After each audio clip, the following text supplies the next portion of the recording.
Lifelong learning. What's your professional development plan? Peter Hawley, with over 40 years of worldwide ELT experience, Peter Hawley is a global trainer blending language education with real-world sustainability. So good evening, everyone, and welcome back again. It's Mr. Peter Hawley's session. Now, it's my pleasure to introduce Mr. Peter Hawley, of course, an experienced educator with over 40 years of teaching English as a foreign language across various countries, including Sudan, Hungary, Bahrain, and the UAE. Mr. Peter holds a PGCE in English teaching and a master's degree in TEFL and an MBA. He's currently an independent trainer who specializes in integrating sustainability into education over his career. He has delivered workshops in more than 20 countries all worldwide.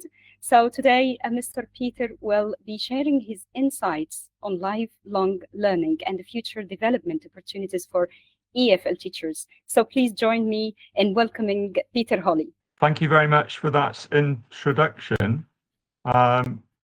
Very sorry to keep you waiting. Thank you also very much. I know Friday is the weekend for many of you. It's always really encouraging and impressive to be together with educators who are committed to professional development, but especially at the weekend too. So thank you very much for giving up your time. My objective is to make the sharing of that time as productive as possible. So I'll try and go ahead and share screen then. Yeah. Yes. Yeah. Okay, brilliant. Well, hopefully this will work then. Share files and your presentation. Yeah. Well, thank you very much for the introduction. That's all very, very flattering. As has been said, my objective today is to share some perspectives on continual professional development. A lot of those are based on my own experiences over the years. And as you heard in the introduction, I am no spring chicken. And perhaps you could say I'm in the twilight years of my engagement with English teaching.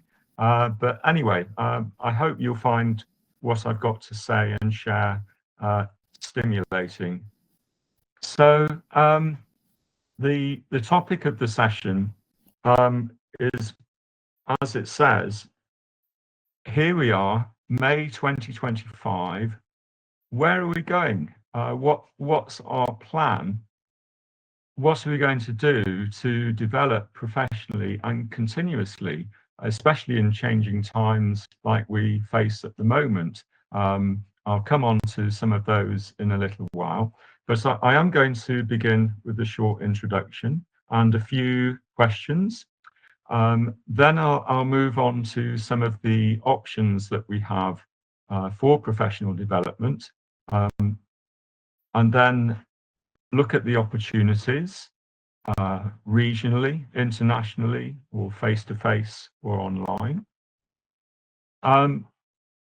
Obviously, sometimes CPD does cost money, but there are opportunities that are free, and I would like to share some of those with you too. A really important thing for me, after so many years with students in education, is really to think about what drives me now, and therefore what I think are the most important things for us to consider as educators if we're going to do the best for our learners, the students that we have the privilege of engaging with. So that's a really critical thing that I'd like to share. And I will give an outline for you to consider in terms of what your own next steps will be, the areas that we can look at in terms of planning to grow professionally in the future, because I do think it's really important, obviously, that we stay motivated and that we do things that are of value to the learners we interact with. And I'll conclude with some reflections, not just my own reflections, but I'll also share some quotes from people that I think are relevant to us professionally. And I'll close with a poem, which maybe you have heard before, but maybe not. So here we go. I don't know what you're like, but sometimes after a really busy week, I ask myself this question, who am I? And I can only imagine, I mean, there's a huge number of people here with me this afternoon. Most of you don't know who I am. I'm not in the same league as Scott Thornbury, who you've already had the pleasure of interacting with, or Dr. Peter either. I'm no doctor. So I just wanted to start with a little bit of background, because I think that's also important for me to reflect on in terms of where I'm going, where I came from as an educator, where I am now, and indeed where I see the next few years for me while I remain in education. So I'm going right back to the beginning here.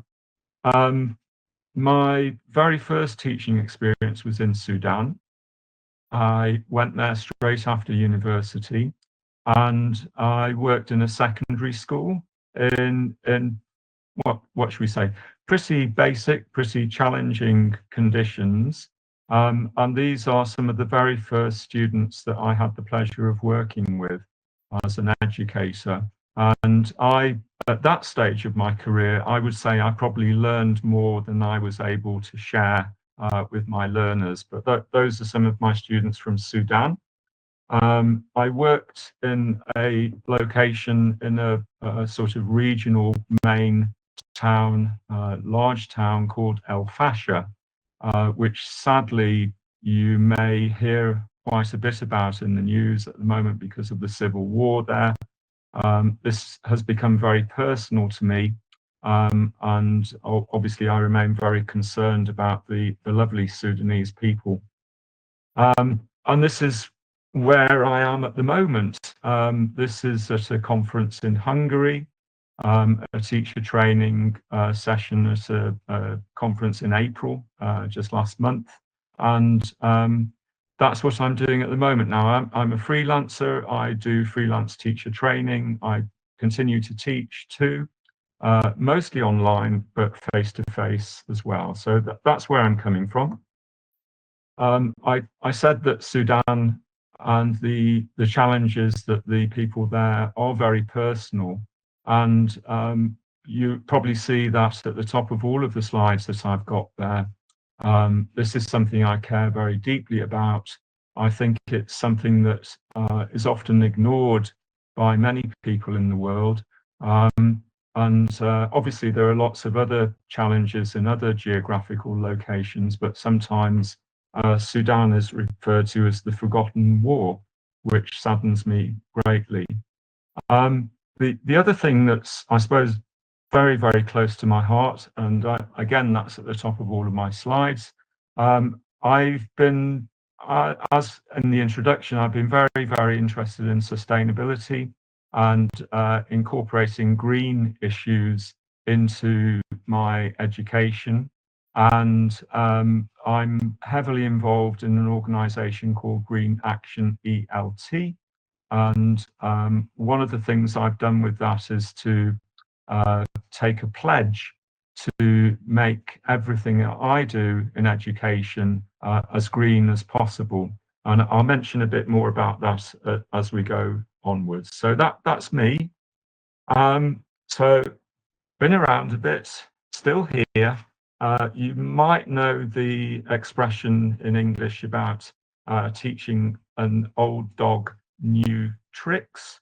I know that dogs are sometimes a bit of a sensitive issue, but that's me for better or for worse. And where am I going forwards from 2025? Well, I'll share some of my thoughts about that. Thank you for appreciating the humour. So I think I did put this, there was a needs analysis questionnaire which I think was circulated to everyone, I believe, for me to try and find out a little bit about you, to find out about your experiences, find out about your level of English, where you work, what kind of work you do in English language teaching. And one of the questions I asked you was, what do you enjoy about your job, and what are the challenges you face? And I got quite a lot of very interesting answers, but I only got them yesterday, or started to get them yesterday. And the numbers keep increasing. So I'm not going to pick on anyone and say what they said, but I got asked this question several years ago by one of the people who was supervising my work. And I found it personally a really difficult question to answer. And when I thought about it, this was what I replied with. And at that time, I was actually working more in educational publishing, still doing teacher training. But I thought finding solutions was what I really enjoyed about what I was doing. That's still the case now.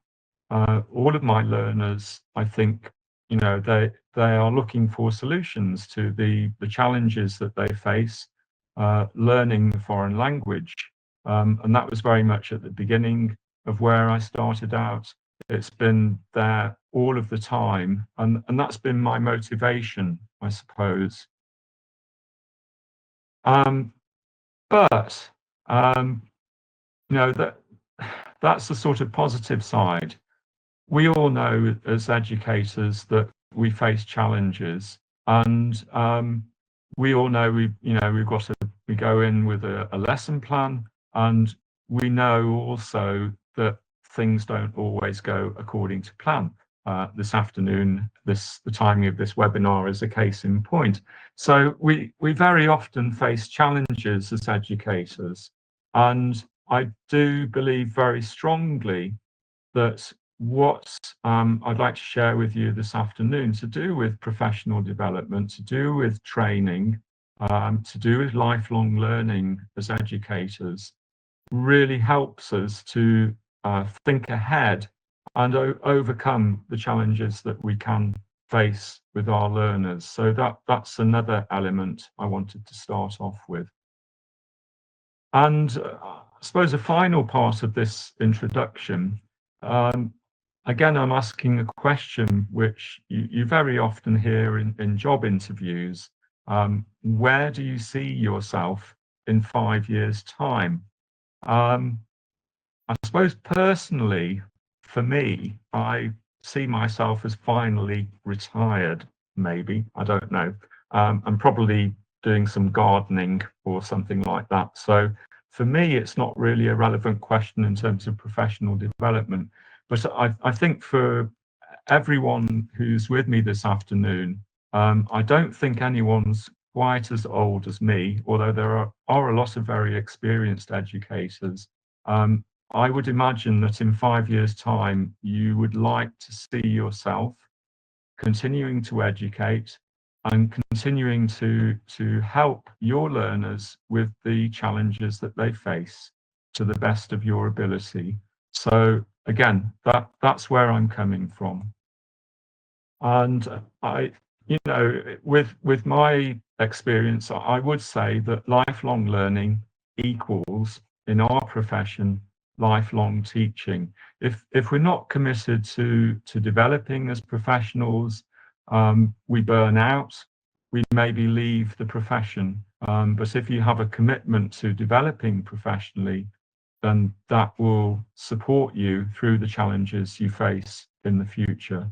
So again, it's really, really delightful that there are so many of you committed to professional development, and that's why you're here today. I have a couple of, I like pictures, I like infographics, and when I was thinking about preparing for this session, of course, I went to Google and came up with a couple of infographics which I will share now. And some of the things here, you know, they're fairly self-evident, but again, right at the top there is having a lifelong learning mindset. And again, that really reinforces where I'm coming from and where I hope we're all going on our journey with English as a foreign language teaching.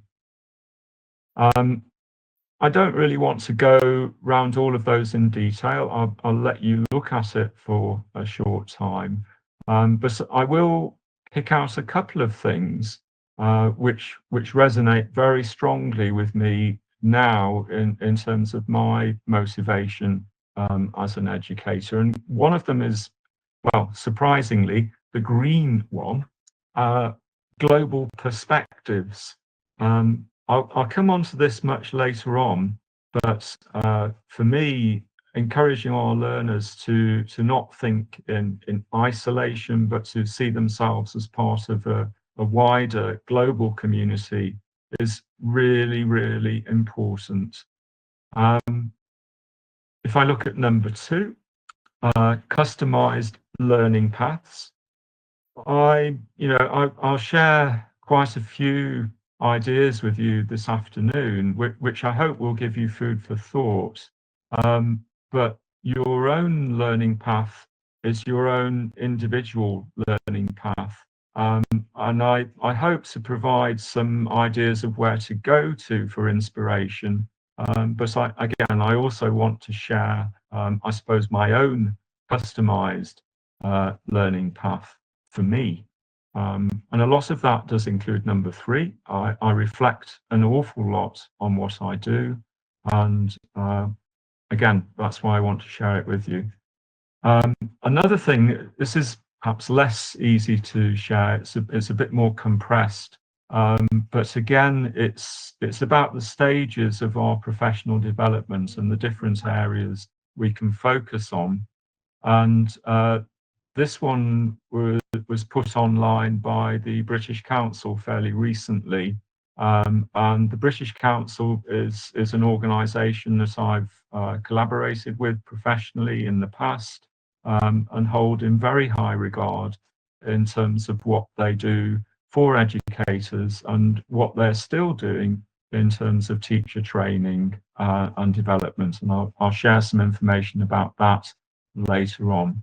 But perhaps if I can just read the sort of greenish turquoise-ish colours on the top right, all of those begin with the word understanding. And I think that is, again, critical for us. If we're going to do our best for our learners in the situation that we're in, we really have to understand them. And we have to understand what challenges they face. So understanding is a key word there, I believe. Right. Again, back to the beginning. I don't know because amazingly, I haven't had time to read all of the well over 550 needs analysis questionnaires that I've been sent and continue to be sent. But I would imagine that for those of you who are engaged in classrooms with your learners, a key resource for you will be a course book of some description. And when I started off in 1982, I was really fortunate because although I had very, very basic classroom conditions, a new government course book had just been published called the Nile course for the Sudan. And all of my students had books, and I had a teacher's book. And I don't know what I would have done without those, to be frank. They were a real support for me as I started my journey as an educator. So I just wanted to go through some of the things that I would say are available to all of us. if we're working with the course book. And I would emphasize the importance of a teacher's book. I think these have a lot of value, and yet the more experienced we become, I think the less we look at them. And I think the danger is there that we start to make assumptions. We open the student's book or workbook and we look at it with our experience and we say to ourselves, I know what to do with this material. And we work through it based on the assumption that we understand it. But very often the teacher's book gives a lot of valuable information to us and enables us to exploit those teaching materials to the best for our learners. So don't forget the teacher's book, no matter how experienced you are. And for those at the beginning of the profession, a lot of teachers' books these days have quite important supportive methodology explanations in them too, which again are very useful in terms of professional development. Another free resource and support that I was blessed with was to have colleagues, and one of them was another English guy, and I would say that he was almost a mentor as well, at a very simplistic level, because it was his second year working in that school and his second year teaching in Sudan. So he had a lot of experience that he could share with me and guide me. So I'd almost view him as a mentor. I had colleagues though too. I perhaps didn't interact as closely with them as I did with him. But again, the potential to bounce ideas off colleagues, to share challenges, particularly when you're working through fairly similar material at a fairly similar pace, that this can be really, really important and help you. Two things in green that I didn't do to begin with, which I could have done, I suppose with peer observation. I think it's very easy as teachers in an institution to be sort of isolated. We teach in our classrooms with our students using similar material to our colleagues, but we never see how they deal with the similar challenges that we face, and that could be very, very fruitful for us. In my case, there just wasn't time with the timetable. That was number one. And to be frank, it never actually occurred to me at the time, but this is something obviously that's occurred and been done later on in my career. Another thing was action research, actually, taking a formal view of what you've done, what you've achieved, setting projects for yourself with your learners and the material. That's another thing which is obviously free. I put the end one in really as a bit of a joke. An English grammar book, I didn't have one. And again, to be totally frank, when I went to school, I had English lessons, but grammar was actually a dirty word. I was never taught formally English grammar in an English school. And my English teacher liked Shakespeare, so we did nothing but Shakespeare and English literature, but no one ever taught me English grammar. And I've probably learned English grammar before I've had to teach it. That's how my English grammar awareness has come over the years. But I didn't have a book. Fortunately, I had a colleague who did have one. So those are free things. And another resource, but right up to date now, social media. I've put 3 potential sources up there. There are others, but certainly LinkedIn is the one I get most useful information from professionally. Facebook a little bit, I've sort of dabbled with Blue Sky, but not very much. But I put that up rather than Twitter or TwitX or X or whatever it's called now, for personal reasons. But there you go. Anyway, a question: what can social media offer us? And I'd just like you to put some things in the chat that you think social media could be used for free to help us with our CPD. So over to you for a minute. And this isn't a test. I've got some ideas too that I want to share, but I welcome any thoughts that you have on how social media could be used to help us. I don't know whether it's me not being able to read the chat. Well, I've got it on all. I can see people are doing things, but I can't actually read any suggestions on what social media can offer us. Interesting. I wonder if this is the technology working against me again.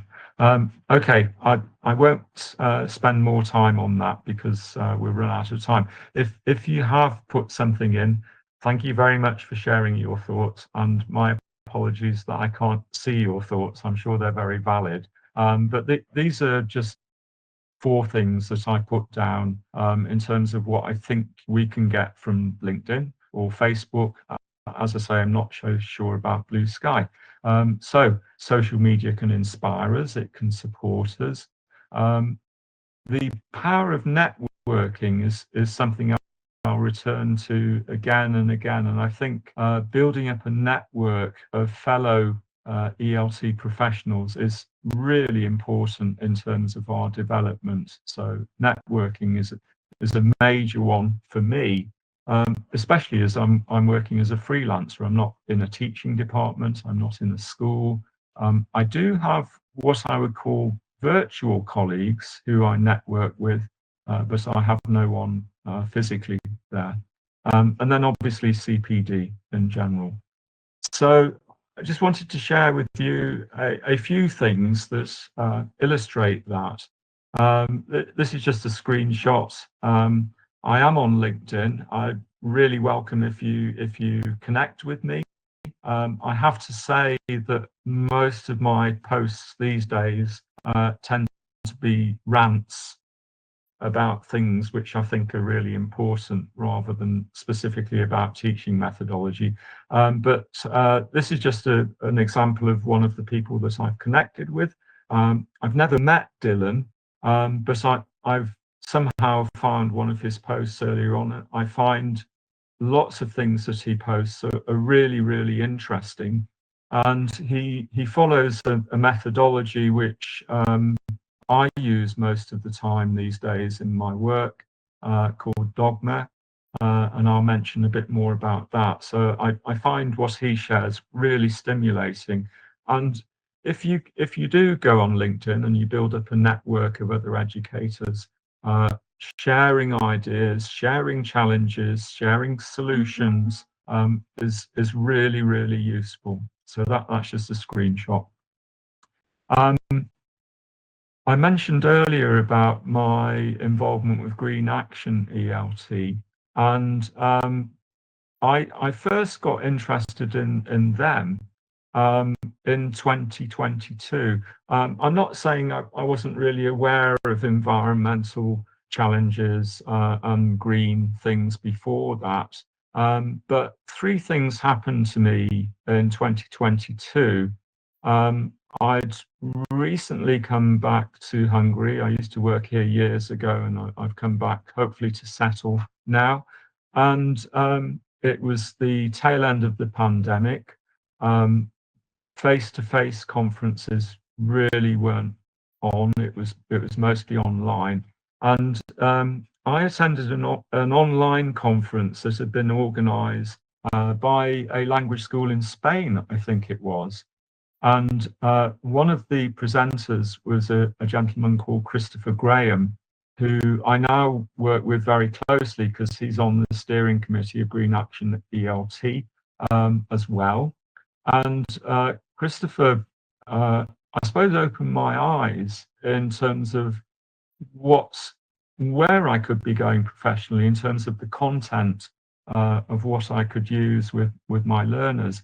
Number two was becoming a grandfather, because again, I started to think more and more about my role as an educator, what time I have left as an educator, and really trying to commit to trying to do things which, I know it sounds very grand, but trying to do things to make the world a better place for my children and for my grandchildren to grow up in.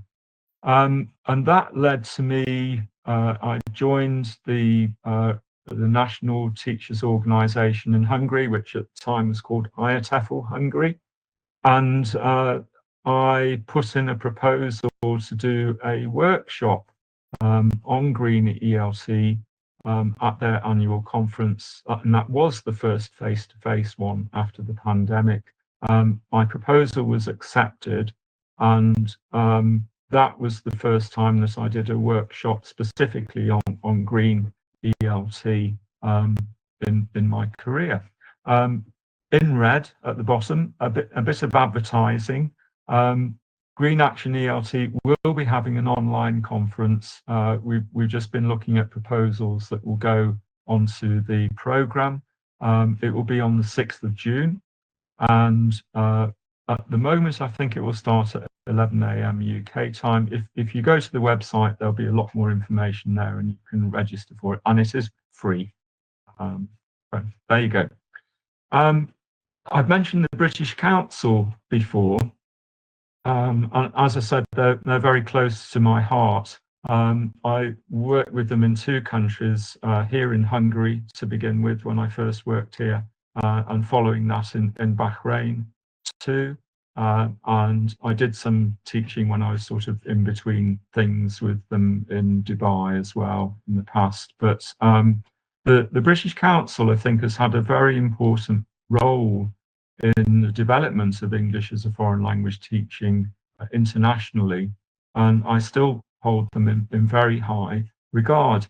They do a lot for teacher development. It used to be face-to-face.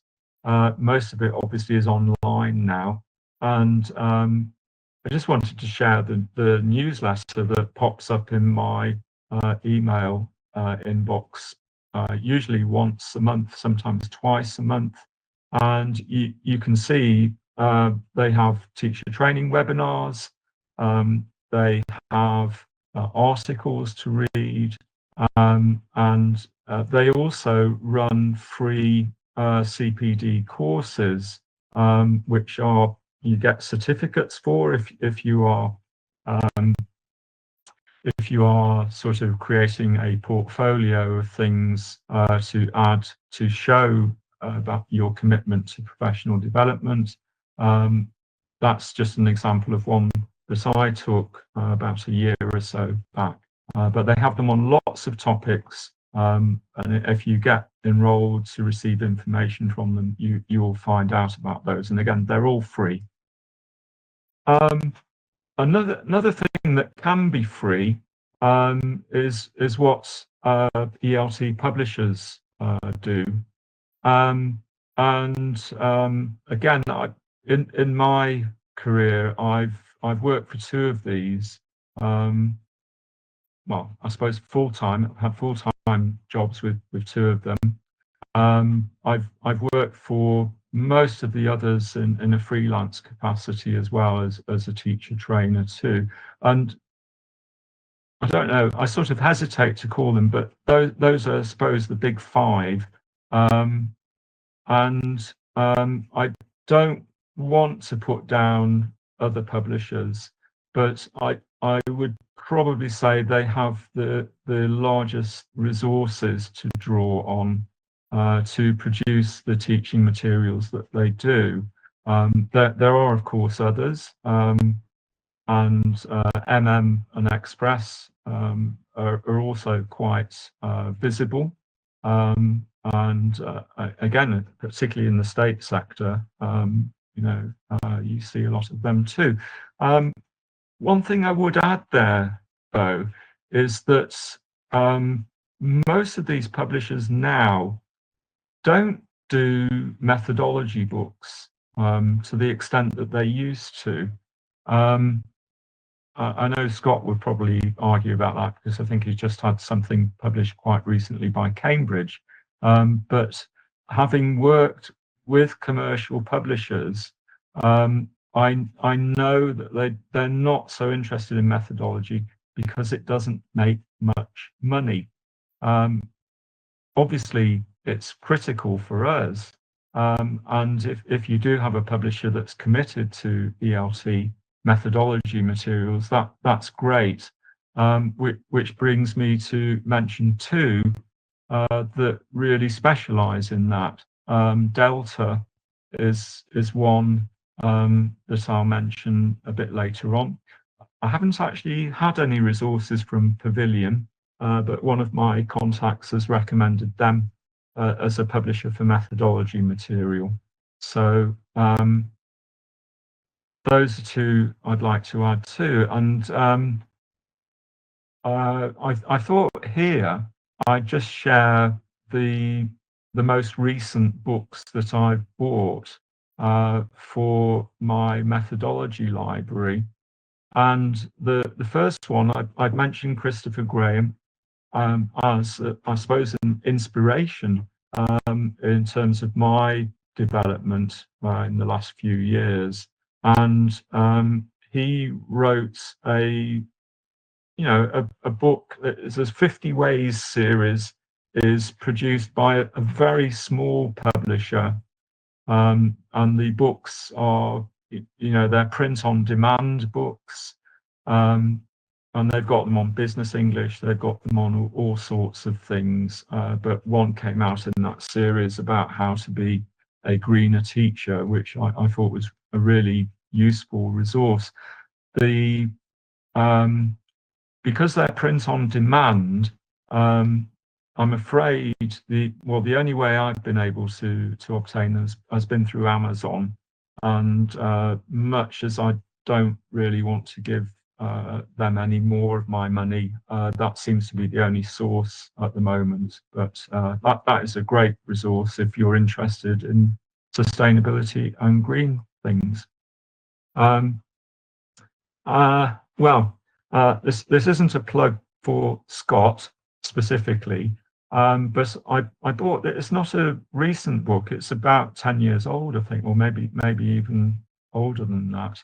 But I bought this quite recently because I realized that most of what I do in education now, I don't use a course book. I've got one client who is studying for a particular ELT exam, and because of the syllabus requirements, we use a course book together for that. But everyone else I interact with, I don't use a course book, and that dovetails very neatly with the methodology that Scott brought to the public domain, Dogma, a few years ago. So I went back to the source, so to speak, and bought that. Then a more recent one, you'll notice both of these books are published by Delta, which I've mentioned already. The resource by Harry Waters, again, advertisement, he will be the plenary speaker at the Green Action ELT conference, which is on June the 6th at 11 o'clock UK time.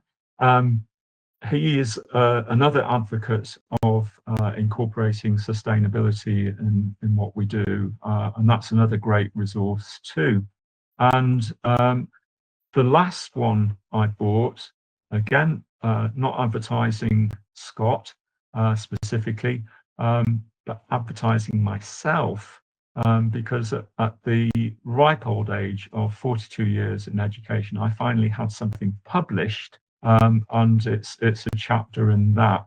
But again, it's sort of looking at the practical applications of Dogma through the experiences of quite a number of fellow educators. So that's where I'm going in terms of my publishing. my acquisitions. What else? What's going on with my formatting, my question marks? Publishers, what else can they offer us? Well, there are Facebook groups for some of the publishers. They do run webinars, and if you're not able to attend the webinars because the timing is not good, a lot of them run replays of them at times which are convenient. Obviously, it's asynchronous rather than synchronous.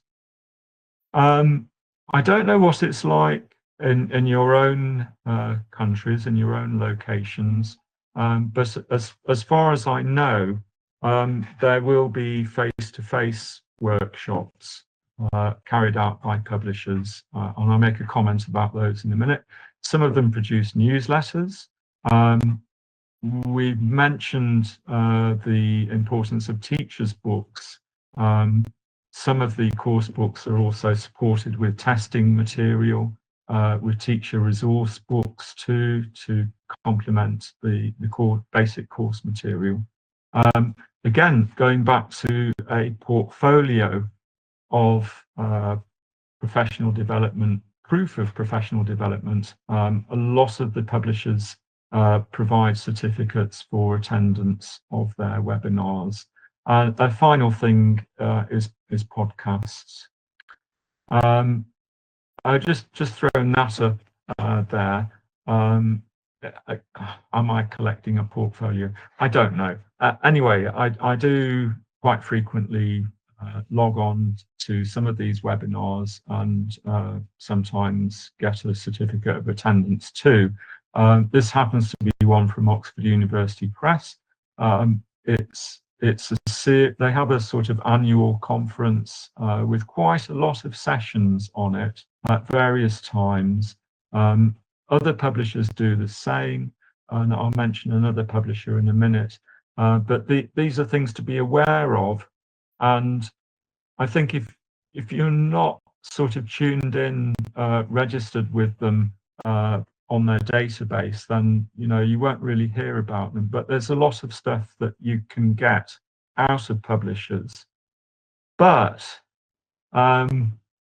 publishers are businesses, obviously, and they want to sell you course books, basically. That's their bread and butter. So you do have to be careful to make sure that you're not really, it's something that's commercial, hidden by something with a methodological title. I'm not going to mention any names, but maybe you can get this. One of the how much information? One of the university presses was a publishing unit. There was also an examinations unit at the same university, and they have combined, now working very closely together. And I've noticed that a lot of their teacher training webinars now are very closely connected to materials linked to an exam, sadly, whereas before they were more broad brush methodology things, but they are all free, obviously. This is another series of events run by Macmillan earlier this year, and they run a global teachers festival. The screenshot I've put there is a good example of the kind of general methodology workshops, webinars that you can attend free. If you're selective, looking very carefully at what the descriptions are and indeed the titles, then you can successfully filter out all of the commercial stuff if you're not interested in it, which I'm not. Okay. Yeah, my formatting has gone very strange with the thing. Okay. Want to spend a little bit of time talking about teacher organizations, and starting with the local before we go global. when I first came back to Hungary, I mentioned earlier IATEFL Hungary. That's now sort of metamorphosed into TESOL Hungary. But that was one of the first things that I did when I managed to get a local bank account, was to join the National Teachers Association. Obviously, Hungary is totally irrelevant to most people in the audience. So I've just pulled out a few others. Looking at the questionnaires, I believe there are a lot of educators joining us from Saudi Arabia. I'm not sure because it's now about 6 years since I lived in the Arab world. I'm not sure how active KSALT is now, but when I was there before, it was certainly active, and there are organisations in Kuwait and Qatar, as you well know, and Oman. I believe there may be educators from Bangladesh, so I pulled this off the web yesterday. And also I saw that there was someone joining us from Greece, which was a surprise. So those are national. Again, most of the educators with us are, I believe, from the Arabian Peninsula, and TESOL Arabia is the main regional one with the biggest regional conference, and it is quite active. I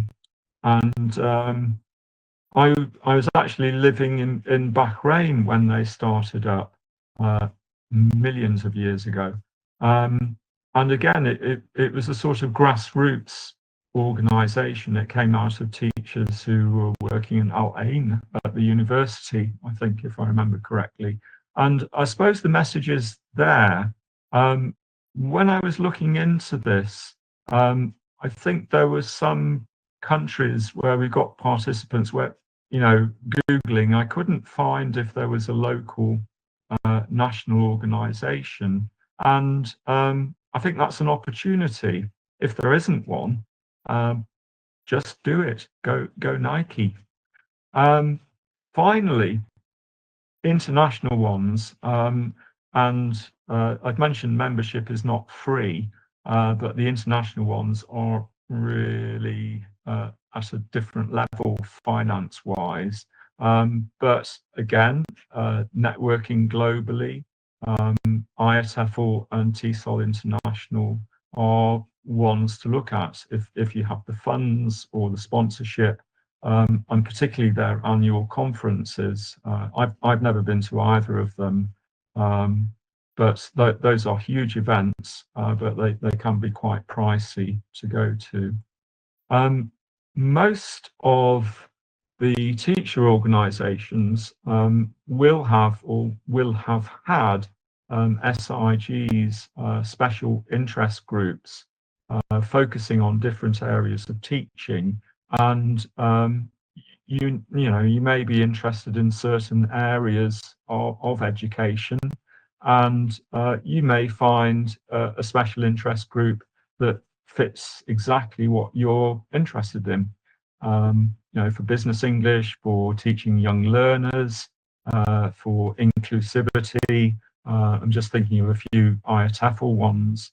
And IATEFL, again, I mentioned his name, Christopher Graham, is now president of IATEFL. And I don't think it's any coincidence that there is now a sustainability focused SIG within IATEFL. Again, not always free, sometimes subsidized, and sometimes full cost.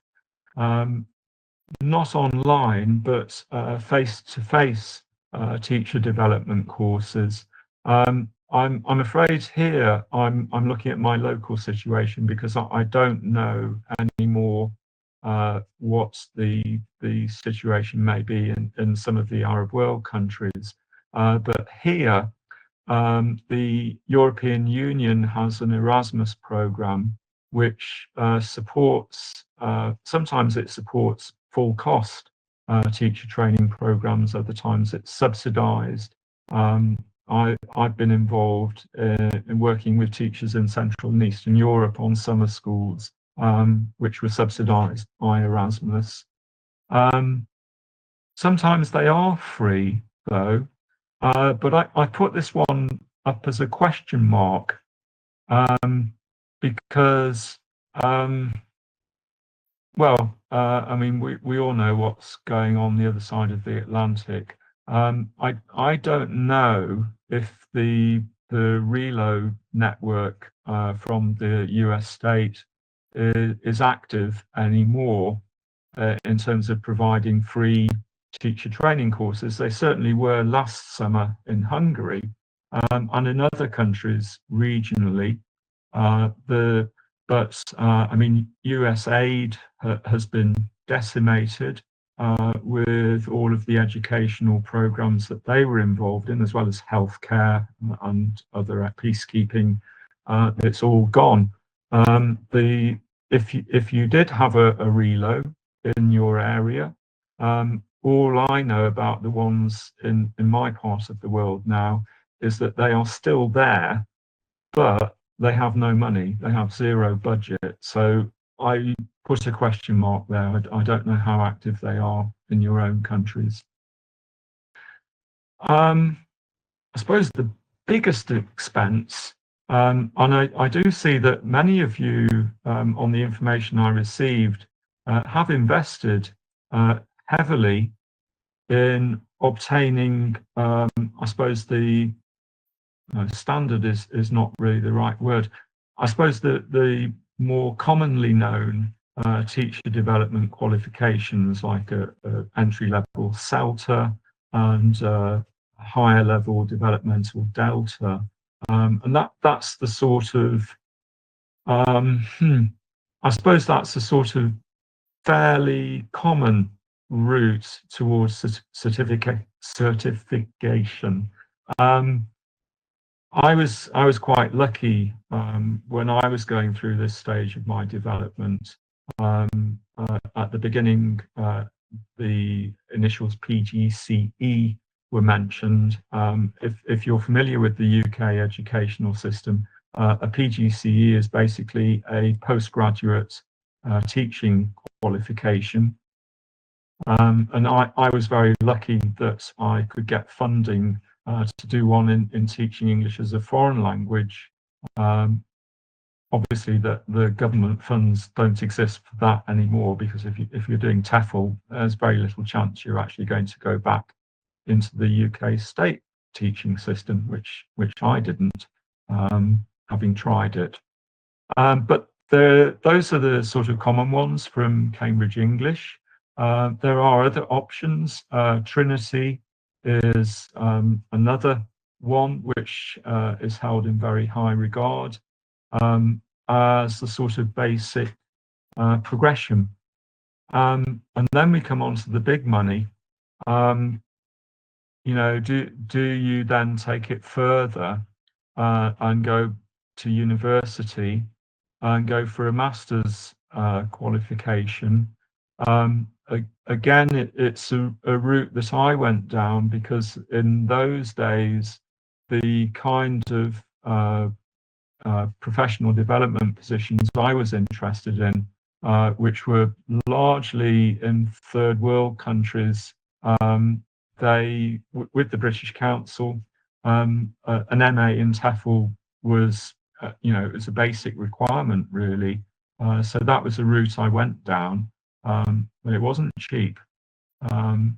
Anyway, maybe that's a way to go. Right. I think for me that this is, we've looked at some of the options, but this is where I'm really advocating what we should be focusing on now and in the next few years. And this is certainly what I'm focusing on, and I'll share it with you. I hope you find that interesting. But before I can go forwards, I think it's important to go backwards a little bit. And you probably know this diagram very well, but towards the end of the last century, employers were asked what kind of skills they wanted their new employees to have when they graduated from secondary school or from university, and all sorts of things came out of that in terms of soft skills. Critical thinking skills was the buzzword for one of the 4 C's, the orange ones in the middle. So I think that was probably what was informing a lot of teaching, skills development, content development, and even course book development earlier on. But as we all know, the 21st century now is nothing like it was in 1997. So, but I do think that's a kind of basis of where we're coming from in terms of what we're trying to get our learners towards. But more up to date, again, when I was thinking about this, actually towards the end of last year, because I was thinking about workshops I could do on exactly what we're talking about today. Again, Mr. Google, or Ms. Google, excuse me. This was one of the things that I found online when I did a search for it, and I credited the organisation at the bottom. I believe it's actually an Indian company involved in educational development. I'm not completely sure about that, but they had 6 things. And to be honest, the first 5, I was sort of looking at them thinking, yeah, you know, a good teacher, haven't we always had to be adaptive? I mean, again, like I said, we've got our lesson plan, doesn't always work. We have to adjust it mid-flow in our classes to get to the objectives we set ourselves. Haven't we, again, if we're good professionals, haven't we always been good collaborators? Haven't we had to be innovative? And I don't want to put this one down, because I've emphasised the importance of lifelong learning already. But again, a committed teacher, 21st century or 20th century, I would hope they would commit to lifelong learning. I haven't mentioned digital gurus, because again, I think a lot of education, a lot of EFL has always adopted new developments with technology. You know, I've been around long enough to, I didn't experience reel-to-reel tapes, but certainly cassettes, then CDs, then online, and so on, interactive whiteboards, the lot. And of course, here we are today with something I'm not going to mention just yet, but the one that really made me think was the bottom one. And it was the importance of educators now being seen or being committed to influencing. And that is something I'll draw on more as we progress towards the end of the webinar. But that was something that got me thinking. Influences. Anyway, I wasn't really so happy with that, so searched again, and came, you know, I found this, which I found far more stimulating. Like a lot of what I'm sharing with you. I mean, I'm an educator. I have some ideas, but I also borrow or steal ideas. This one came up through a LinkedIn connection, and I found this one much more interesting. And I'll share just the headings with you, the 8 headings with you. And again, though, the 4 of them I was thinking, yeah, innovative, creative, adaptive, flexible, inclusive, empathetic. Yeah, okay, okay. But I don't know whether you spotted it on the infographic, but there was one which, you know, I refer to as the elephant in the room, and it's to do with technology. And I think you'll guess where I'm going with this one, 2 letters. So we've got the 4, yeah, okay, so what? And then this one comes up, and the elephant in the room on that diagram is AI literate. And again, it goes back to technology and educators being in touch and using new technology as a tool. And AI literacy is increasingly important in education. A lot of teachers seem to be fearful that this might have implications on their own employment as educators in the future. I'm not sure, I think I read it the other day. I think Bill Gates said a few days ago that all human teachers won't be needed by the year 2050 or some kind of projection like that. Well, it doesn't bother me. I won't be around in 2050, never mind teaching, but maybe it's a concern for some of you. I personally don't see it as a threat. I see AI as another tool for us, and like any technology tool, it's got positives and it's got negatives. And I think, you know, it's getting better. I won't deny that.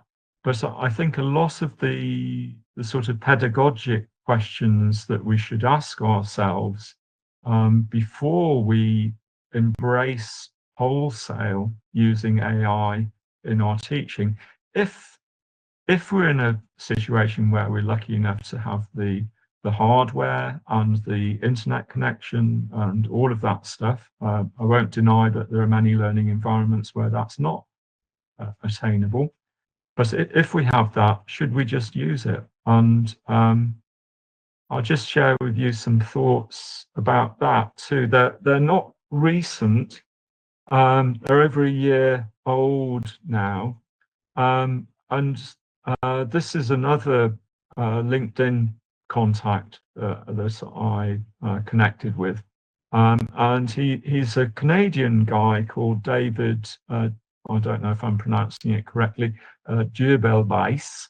And he has a blog called ELT Buzz, which you can connect. I think some of it is behind a paywall, but most of it is open access.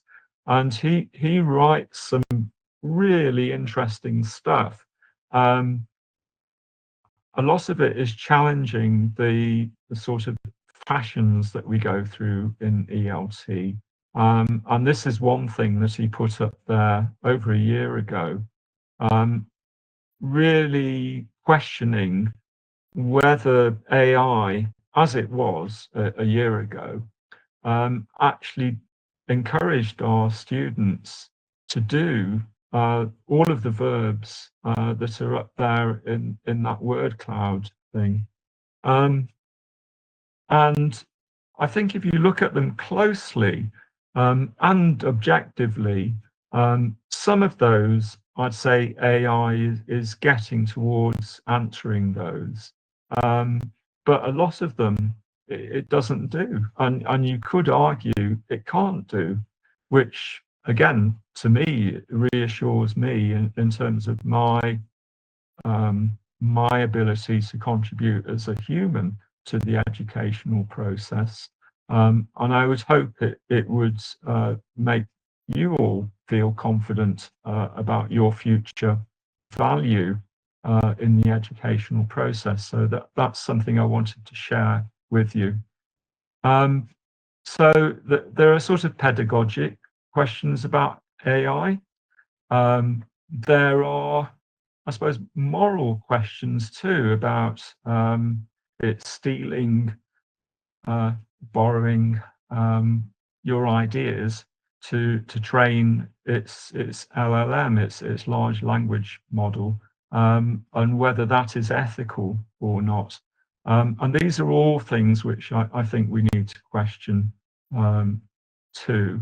But my coming where I'm coming from, my main problem with AI is this. And it's three things really. This is a data center. It's actually owned by and run by Google in Oregon, in the United States, and I think in today's terms it's actually a relatively small one. But AI doesn't work unless there's a data center to support it, full of really high-powered computers that consume a lot of electricity. And the more that we use AI, the more electricity it's going to use. And a lot of the electricity is obviously not generated in a sustainable way. And you could argue with the developments in the States at the moment that less of it is going to be, increasingly less of it will be generated sustainably. But that's sort of looking at it at a macro level. But if you take that down to a classroom level, I won't say I've lost count of it, but I've been in quite a few workshops about AI because I'm interested. I might question it hugely, but I want to see what's going on. And I've been in sessions where people have talked about activities where they've used AI to generate a picture. And hands up, that's something I've done for my own amusement on one occasion. And I asked it to make a picture, wasn't happy with the first prompt, so I asked again, really wasn't quite happy with that, so I asked it again. So it made 3 images for me before I got locked out and it was no longer free. But according to, this is genuine research by the Massachusetts Institute of Technology.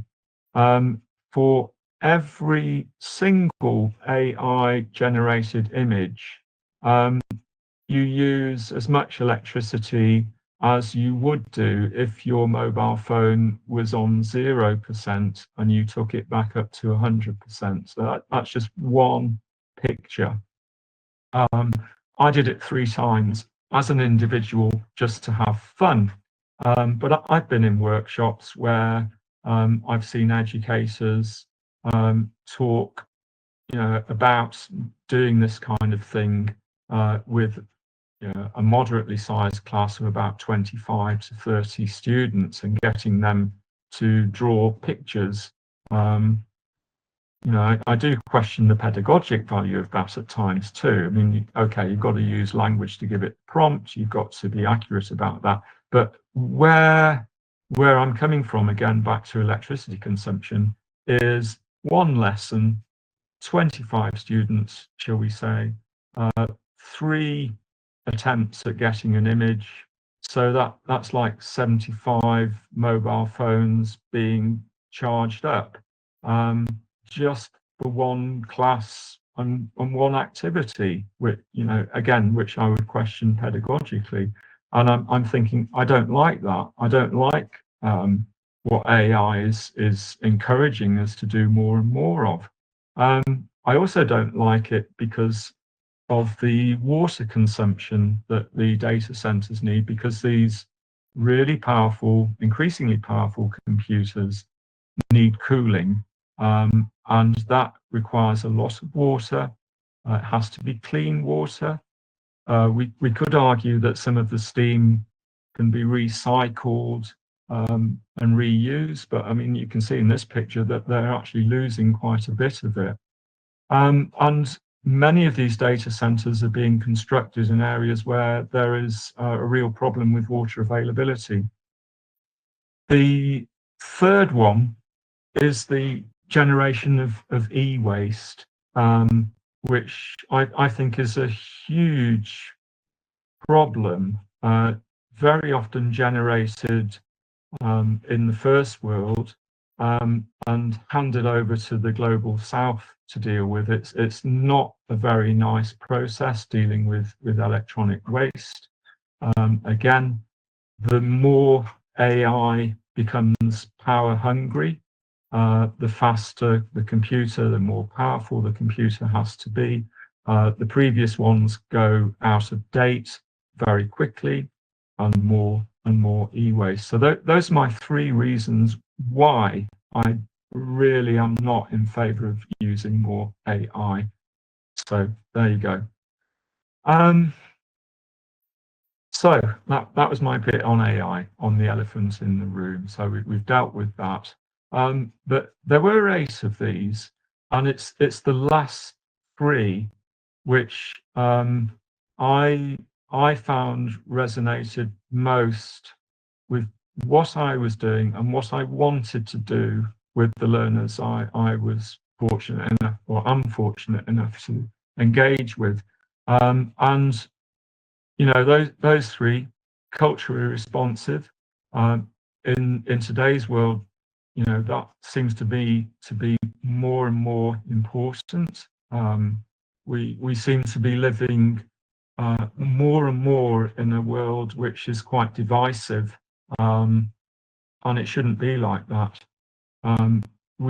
I think we really should be globally oriented, that the students we work with, the students who leave school or university, you know, they should be aware of themselves in the bigger picture, in the worldwide sense.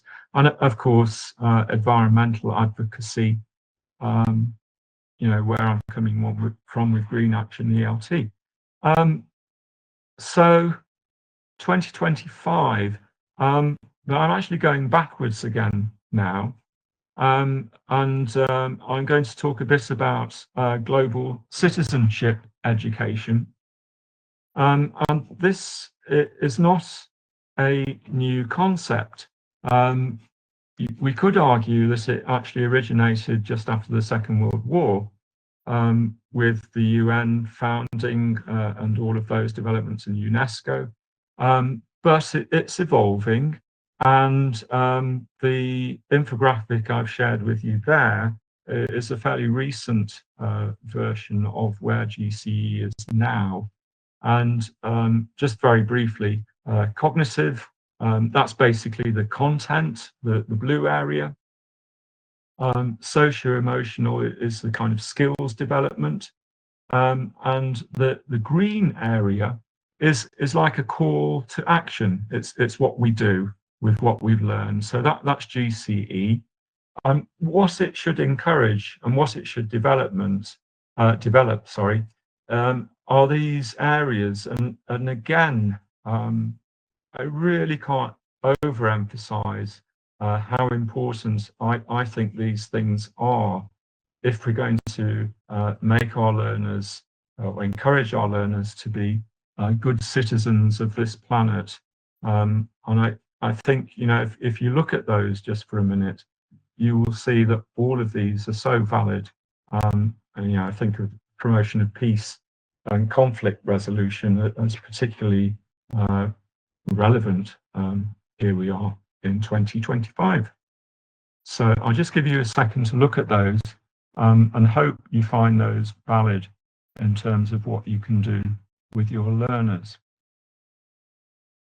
Right, content. I don't know, the UN SDGs, I use a lot for content in my work now. And I don't know what you know about those, but I'll just give a brief history.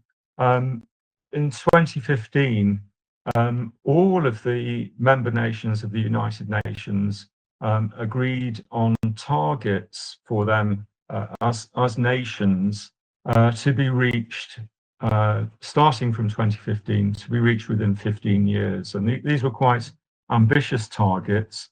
And all of the nations of the world that were UN members signed up to these, including the United States, although I would argue that since 20th January, they've actually been acting against all of their commitments there, and that's just one country. But it is obviously the world's biggest economy. Anyway, that's enough of that rant.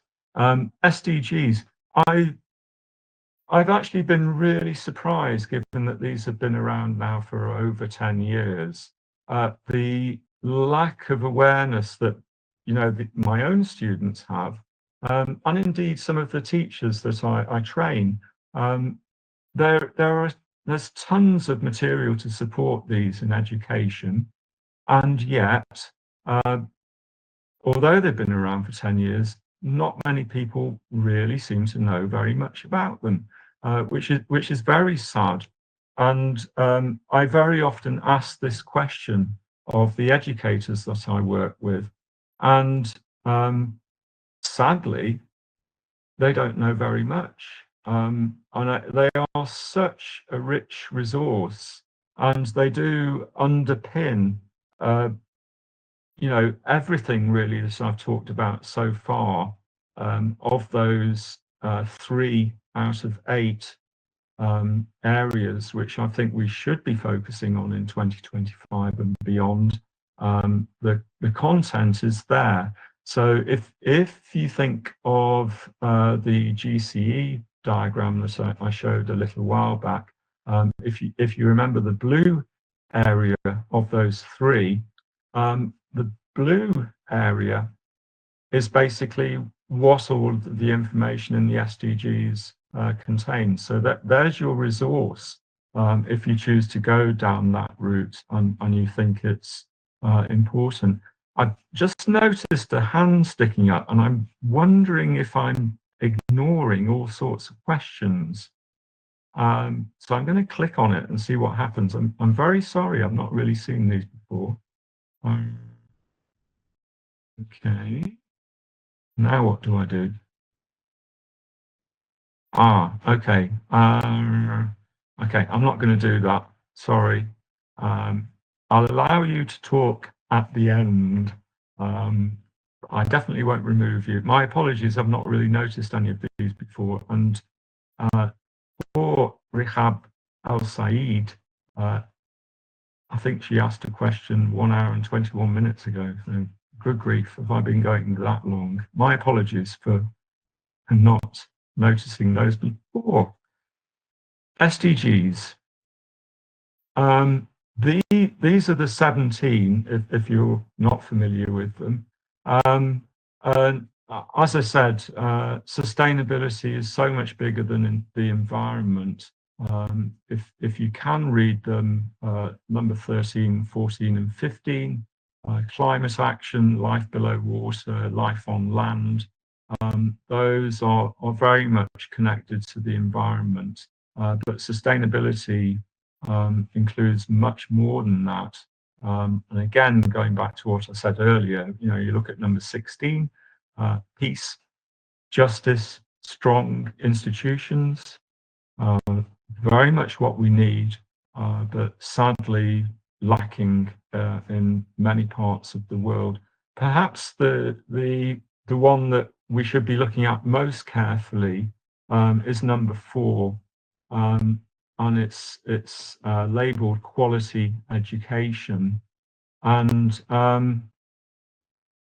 well, I think that should be our commitment, as I said earlier on.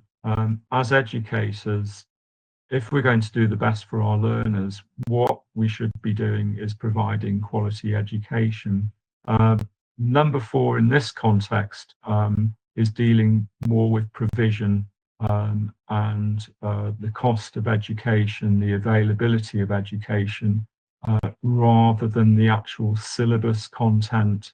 But again, I think we're looking at syllabus content there, not just for ELT for that matter. Why is this so important, and why is it so important now? I'm not going to ask in the chat because I couldn't see any answers last time. I won't ask what that picture represents. I'll tell you, in case you haven't seen it before. That's a graphic representation of our planet and the temperature, average temperature on the planet over time. I think it's over about the last, I think it's post-industrial revolution. And we're going from left to right. And as you can see, it's redder than ever before. And this is a sort of driver for me. It's a driver because of my children and my grandchildren, and it's a driver at a personal level. As an educator, I think it's a driver in terms of awareness of the things we can do individually, collectively, hopefully at government level. But this is so critical time-wise, and that's why I think this should be a focus for what we do with our learners. Sorry, I've got a timer here and my phone's just gone to sleep. Maybe I shouldn't have charged it. Excuse me a minute. Right, okay, 10 minutes. Another reason why it's so important is this graph was put together halfway through in the year 2023. I haven't been able to get a global summary. This includes all of the member nations under sort of consolidation of the progress that had been made by the end of 2023. And as you can see, there are very few areas which are green, which would mean that it's not just that targets have been reached already, but that there is good progress towards the targets. Amber, you know, it's green for go, amber for and red actually going backwards, standing still or even going backwards on those targets. So again, this is so time sensitive, what we do with our learners. Back to the GCE picture. I've talked a little bit about SDGs in terms of content, but what does that mean in terms of skills development? And recently I became aware of an organisation called Inner Development Goals, or we could say IDG. And what this is trying to do, it's taking the SDG content and thinking of what that means in terms of skills development and the process of making that SDG content resonate as an individual or in a classroom. And those are the 5 skill areas that IDG have identified. And yeah, being, thinking, relating, collaborating. These again, I think if you look at them, there are connections, direct connections to 21st century skills as they were developed to begin with. I think there are connections to the images that I've shared about what is important in 21st century teaching as well. And then there's number 5, which is, I don't know. I mean, some people might say that's a bit contentious. That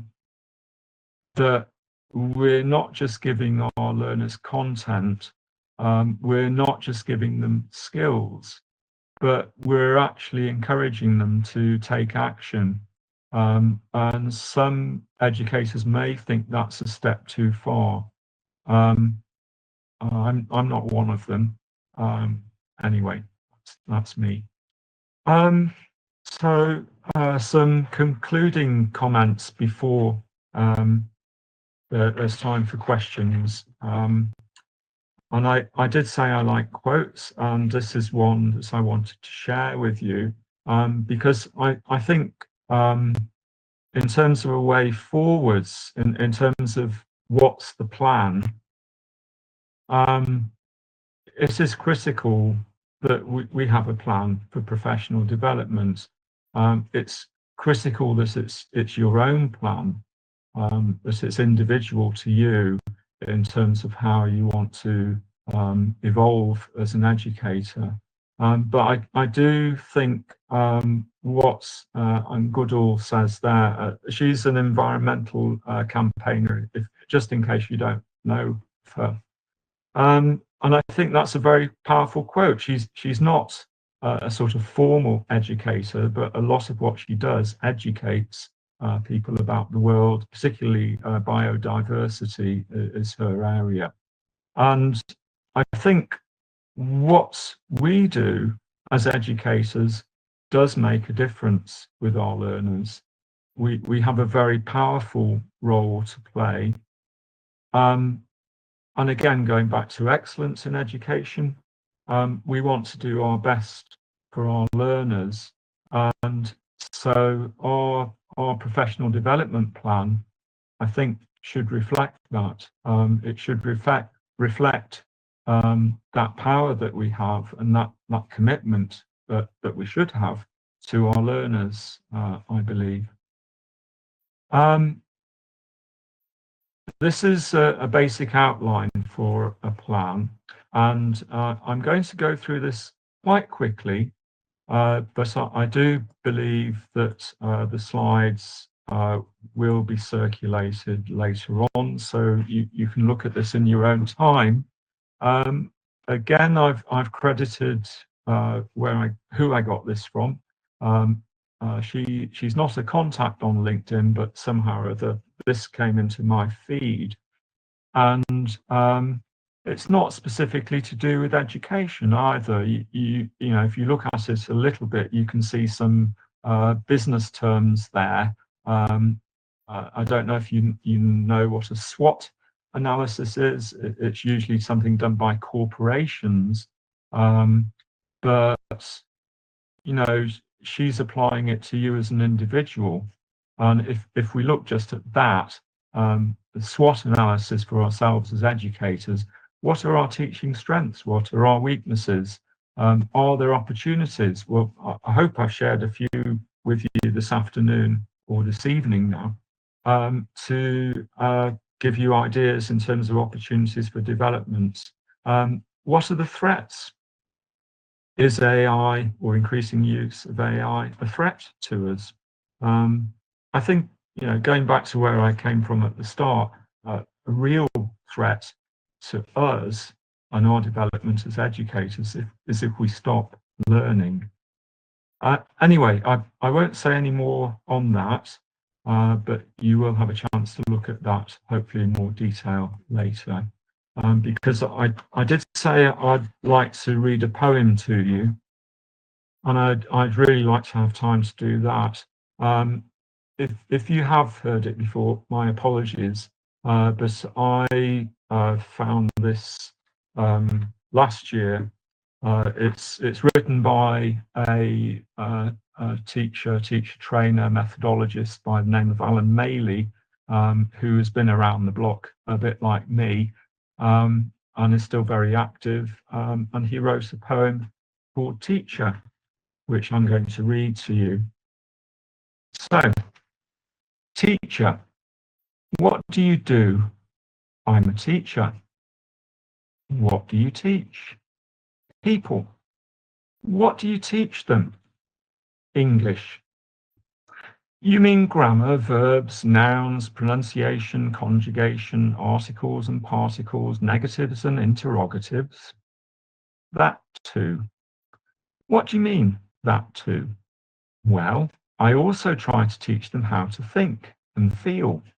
I show them inspiration, aspiration, cooperation, participation, consolation, innovation. I help them think about globalization, exploitation, confrontation, incarceration, discrimination, degradation, subjugation, how inequality brings poverty, how intolerance brings violence, how need is denied by greed, how isms become prisons, how thinking and feeling can bring about healing. Well, I don't know about that. Maybe you should stick to language. Forget about anguish. You can't change the world.